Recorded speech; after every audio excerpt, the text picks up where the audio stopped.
Hey everybody, it's Shawol360 and I'm here with a different kind of video. It's a tag video, and it is a video about kind of my history with K-pop, my K-pop story. I was tagged by Angels 2014 and I thought I would do this video because it seemed like a lot of fun, but it didn't require me showing any of my CDs, so I thought that I would do it like this with a sketchbook. Shouts out to Katie Boo 1979 because I basically stole what she does on a regular basis to do this video. But yeah, I hope you enjoy it. I'm going to try to keep it as short as possible, even though I know I have so much to talk about. But if there's anything that you see here that you want to ask me more about, ask me in the comment section and I will talk about it. So let's start with question number 1. When did you get into K-pop? Okay, here it says 2012, but honestly I knew about K-pop way before 2012. It just happens to be that 2012 was the year that I kind of gave my life over to K-pop. You know, it's kind of like when people talk about it, I've always known about the Lord, but you know, this was the year that I decided to get baptized. Yeah, K-pop kind of took me over officially in 2012, but why not? I mean, if you look at everything I have listed here, 2012 was an awesome year for K-pop. Probably the things that stood out to me the most in that year, though, was Big Bang's Alive/Still Alive albums, which are still being played to this day. SHINee's Sherlock, which is probably my favorite comeback they've ever done, even though I still love a lot of their other comebacks. This is probably my favorite comeback for them. EXO's debut, who later on went to be the biggest band in K-pop. Whether you love them or not, you know it's the truth. And then 2NE1 released I Love You, which is my favorite song by 2NE1 to this day. To this day. Even though I loved the Crush album, and I loved Come Back Home, I Love You is still my favorite 2NE1 song. And also Sistar, which is my second favorite female group of all time, released Alone and Loving You in the same year, and both of those songs rock my socks. But yeah, 2012 was the year that K-pop and me became more than just friends. But how was I introduced to K-pop? Well, I first heard any kind of like inkling of K-pop from watching the Wendy Williams show. I was listening to her radio show when she was on the radio in New York. I used to listen to it on the internet, and she said to everybody that she was going to have her own TV show. When she said that, I'm like, okay, cool, I'll watch her TV show the first week it came on. And the first musical guest that she had on her show was the Wonder Girls. And so I saw them on there, and I remember not understanding anything they said, like, at all. I couldn't understand their words when they were singing. I couldn't understand their interview. Like, it was really hard for me. And I kind of put that in the back burner of my mind. Well, when I was taking this lovely young lady to get her birthday present, we happened to be in Justice, and Justice has these TV monitors in their store that play music videos. And she was like, look, up there. I looked up, and it was the Wonder Girls, and it was them dancing to Nobody. And I'm like, oh wow, cool, I remember those girls, but this sounds way better than what they did on that show. And so I kind of looked into them, and that was when I first got introduced to the concept of South Korea even having music, because honestly, I had never even thought about the country of South Korea prior to meeting the Wonder Girls.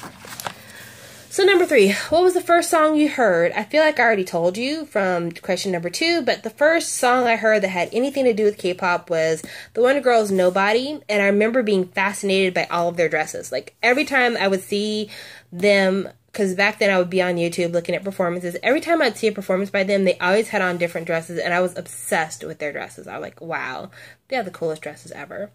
But the first actual song I ever listened to that was in Korean from a K-pop group was Miss A's Goodbye Baby. I remember that at the time, YouTube used to do this thing where if it was like the #1 video in the world for that day, it would be on the front page of YouTube. They've since changed it, which sucks. But this was like the #1 video in the world the day that it came out, and it was Miss A's Goodbye Baby. And I watched that video, and I'm like, who are these lovely young ladies? I've heard of Korean music before, but I've never heard of them. I want to know a little bit more. Which leads us to question number 4. What was the first MV you saw? Technically, I think the first K-pop MV I saw is Miss A's Goodbye Baby, which right after I watched that, I quickly followed it by looking at Bad Girl, Breathe, and various other CF videos that they've done. But then the next time I paid attention to any K-pop MVs was when Hyunna's Bubble Pop was on the front page of the internet for that day. And I remember watching that video and seeing Ijun half naked and thinking, yes, yes, Yes, yes, yes. So yeah, I remember that distinctly. And then after that, I remember like when I was watching the video, there was a recommendation to check out this video by a group called Girls' Generation, and the song was called G.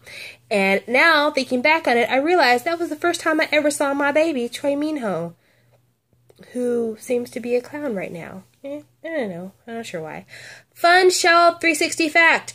I thought there were no boys in K-pop when I first saw Envies. When I go to question number 5, you'll see what I mean. But yeah, I totally didn't think about the fact that there might be like boys who also sing. I was just totally running into girls only. But oh, how things changed when I met my ultimate bias. But we'll talk about that a little bit later. So, list up to 5 group/solo artists that you listen to with getting into K-pop. Well, like I said, Miss A, because I liked Goodbye Baby, and then the other videos I saw, they were always dancing, and I just loved watching them dance, so I remember that distinctly. For the Wonder Girls, I remember thinking that they had a lot of attitude, not like gross attitude, but just like a lot of spunk. I really liked their personality in their MVs, so I remember them very well. And I remember when I was seeing Hyun's Bubble Pop, 4 Minute came up a lot, and I just could never get a real handle on them. Like, they never stood out to me. Like, I would see the song, I would like the song, and then I'd forget about it 5 minutes later. So, like, I could never really recognize 4 Minute right away. Then I remember Brown Eyed Girls, the Sixth Sense video with the hip movement. I remember Guyan because I remember her hair being over her eye and her smoky eyeliner and just thinking, that is a bad bitch right there. Like, she is totally a boss, and I loved it. And then I remember Tiara's videos coming up quite a bit when I first started hearing K-pop, and I remember thinking, who are they? What is this? What is this? What am I looking at? I didn't get them at all. I was like, what the hell? So, yeah, those were the first groups that I remember. And it's weird because, like I said, I couldn't place 4 Minute back then. And now when I think about what I was listening to back then, I was 4 Minute. They just didn't stand out to me back then. But I listened to quite a bit of 4 Minute back then, which is just odd. It's weird. Number 6, the group/solo artist that made you love K-pop. If you don't already know, if you've not watched any of my earlier videos, B. Rain, my ultimate K-pop bias. And for so many reasons, which I've listed them here a little bit, but yeah, I love his sexy little smirk. I love his little crescent eyes. I love his banging body. I love his music. I love his acting. I love his CEO ship bringing us in black. But mostly, I love Rain because he is the definition of rags to riches. Rain grew up so poor that his family used to save water, like pitchers of water, because they couldn't afford to like keep running water, I guess. And he once drank a cup of water filled with bug eggs. He didn't know it had bug eggs in it, but yeah, his family was that poor. In fact, his family was so poor, he actually lost his mother when he was a young man because the family couldn't afford to get her diabetes medication. Like, his family was in dire, dire straits. And he picked himself up by his bootstraps. He danced until he couldn't dance anymore. He took singing lessons, voice lessons, acting lessons, any lesson he could take. He basically lived under JYP. And if you look at, like, old videos, you could see where, like, Rain was always that backup dancer. Like, he just really did anything he could to try to bring himself out of his situation. And now he is the Hallyu star that he is now.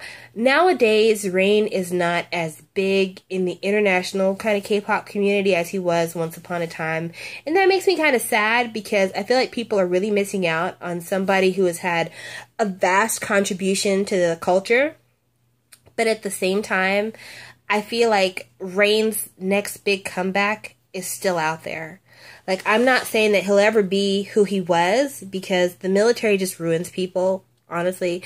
But I think there's still a chance for him. And I can't wait to see it. I really hope he has at least one more big Korean comeback before he decides to, you know, get married, raise babies, and live happily ever after, which that man totally deserves, preferably with me. And then question number 7 was, why do you love K-pop? I love K-pop for so many reasons, and I could go into all of them. I could pick anything on here and I could tell you about it. But mostly, I love K-pop because it brings me happiness. I love everything having to do with K-pop. Like, the only thing I don't love about K-pop is, like, crazy fans, breakups. I don't love the idea of people feeling like they're not as good a fan as anybody else. I don't love it when music companies play around with my emotions and give me shit-ass packaging. But other than that, I love K-pop albums. I love K-pop fans. I love dancing in videos. I love watching K-pop idols on variety shows. I love when they do drama kind of crossovers. I love when they have comebacks. I love watching MVs. I fucking love SHINee. I love SHINee. I love SHINee. Like, they have dominated my mind since their comeback, really. I think about SHINee at least an hour or two every day. And then, of course, just like my personal history of music. K-pop, everything I love about K-pop kind of is underlined by my personal history with soul music, with dance music, with pop music, with rock music, with ballads. And it just kind of rides along with that. And then some things I love about K-pop that I never really think about until later on is like, I love when artists in K-pop groups go solo, but I love it when they are in groups. And I even love their subunits. Everything about K-pop, I love. And I could make this video twice as long if I had to talk about everything I love about K-pop, but I don't want to do that to you guys because it's not fair. But just trust me when I say there's never been a day that I regretted the decision to explore a little bit more about a girl group that I saw on a television show. And it's 2015 and I don't watch the Wendy Williams television show. But I keep up with these groups all the same because they kind of borrowed a place in my heart. So yeah, I love K-pop. I love K-pop and I love you guys for watching and for being subbies. And I hope you enjoy this video. Talk to you later. Bye!